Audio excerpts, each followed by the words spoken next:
নমস্কার বন্ধুরা, ইন্টারনেট ব্যবহারকারীদের জন্য খুশির খবর। নিশ্চিন্তে ব্যবহার করুন যত খুশি ইন্টারনেট, লাগবে না কোনো খরচ। সরকার দিচ্ছে ফ্রি ওয়াইফাই। হ্যাঁ বন্ধুরা, পিএম বাণী প্রকল্পে ফ্রি ওয়াইফাই দিচ্ছে মোদি সরকার।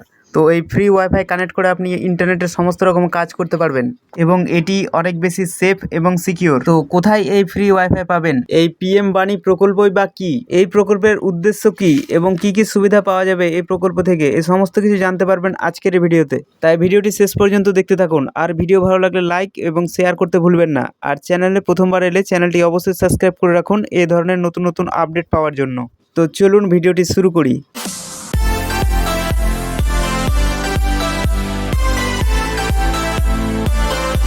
তো এ সংক্রান্ত আপডেটে বলা হয়েছে, দেশের সাধারণ মানুষের সুবিধার্থে সরকার প্রায় একের পর এক গুরুত্বপূর্ণ প্রকল্প চালু করে, যেগুলির মধ্যে প্রত্যক্ষভাবে লাভবান হন জনগণ। সেই রেস বজায় রেখেই সরকার কর্তৃক চালু করা হলো প্রধানমন্ত্রী ওয়াইফাই অ্যাক্সেস নেটওয়ার্ক ইন্টারফেস, যাকে ছোট করে বলা হচ্ছে পিএম বাণী।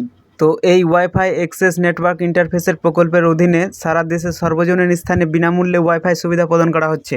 ডিজিটাল ইন্ডিয়া মিশনকে এগিয়ে নিয়ে যেতে দেশের প্রতিটি নাগরিকের কাছে ইন্টারনেট অ্যাক্সেস নিশ্চিত করার এই প্রকল্পের লক্ষ্য। এবার দেখে নিই এই প্রকল্পের সুবিধা কি কি। তো এই প্রকল্পের একাধিক সুবিধা রয়েছে। তো এক নম্বরে হচ্ছে বিনামূল্যে ইন্টারনেট। এই প্রকল্পের অধীনে আপনি বিভিন্ন পাবলিক প্লেস যেমন rail station, bus station, metro station, হাসপাতাল, শিক্ষা প্রতিষ্ঠান, পার্ক এবং সরকারি অফিসে বিনামূল্যে ওয়াইফাই ব্যবহার করতে পারবেন। এটি দিচ্ছে হাই স্পিড নেটওয়ার্ক। পিএম বাণী প্ল্যান উচ্চ গতির ইন্টারনেট সরবরাহ করে, যা আপনাকে ওয়েব ব্রাউজিং, ভিডিও স্ট্রিমিং এবং অনলাইন গেমিং কোনো বাধা ছাড়াই উপভোগ করতে সক্ষম করে। এই পিএম বাণী প্রকল্পের সুবিধা কি কি দেখুন। পিএম বাণী স্কিম ব্যবহার করা খুবই সহজ। আপনাকে কেবল আপনার স্মার্টফোন বা ল্যাপটপে পিএম বাণী নামে ওয়াইফাই নেটওয়ার্ক নির্বাচন করতে হবে এবং তারপরে আপনার অনুমতির জন্য একটি ওটিপি লিখতে হবে। অর্থাৎ আপনি পিএম বাণী নেটওয়ার্কের সঙ্গে যখন কানেক্ট করবেন তখন একটি ওটিপি আসবে, সেই ওটিপিটা লিখতে হবে। এটি একটি নিরাপদ নেটওয়ার্ক। দেখুন, পিএম বাণী স্কিম একটি নিরাপদ ওয়াইফাই নেটওয়ার্ক প্রদান করে, যা আপনার ডেটা নিরাপদে রাখতে সাহায্য করে। তো কিভাবে পিএম বাণী স্কিম ব্যবহার করবেন দেখুন।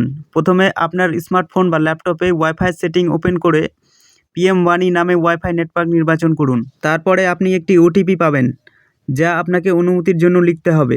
একবার আপনি অনুমতি দিলেই বিনামূল্যে ওয়াইফাই ব্যবহার করা শুরু করতে পারবেন। তো চলুন এবার পিএম বাণী সম্পর্কে আরও কিছু তথ্য জেনে নেওয়া যাক। তো এই প্রসঙ্গে জানিয়ে রাখি যে আপনি পিএম বাণী স্কিমের অফিসিয়াল ওয়েবসাইট pmbani.gov.in থেকে এই প্রকল্পের বিস্তারিত তথ্য জানতে পারেন এবং দেখতে পারেন। এছাড়াও আপনি পিএম বাণী প্রকল্প সম্পর্কে বিস্তারিত তথ্যের জন্য 1800266666 নম্বরে কল করতে পারেন। পিএম বাণী প্রকল্প ভারতের ডিজিটাল অন্তর্ভুক্তির প্রচারে গুরুত্বপূর্ণ ভূমিকা পালন করছে। এই প্রকল্পটি দেশের নাগরিকদের ইন্টারনেট ব্যবহারের ক্ষেত্রে সাশ্রয়ী এবং সহজ অ্যাক্সেস প্রদানের মাধ্যমে শিক্ষা, কর্মসংস্থান এবং অন্যান্য আর্থসামাজিক সুযোগের সাথে সংযোগ স্থাপনে দেশের জনগণকে সহায়তা করে।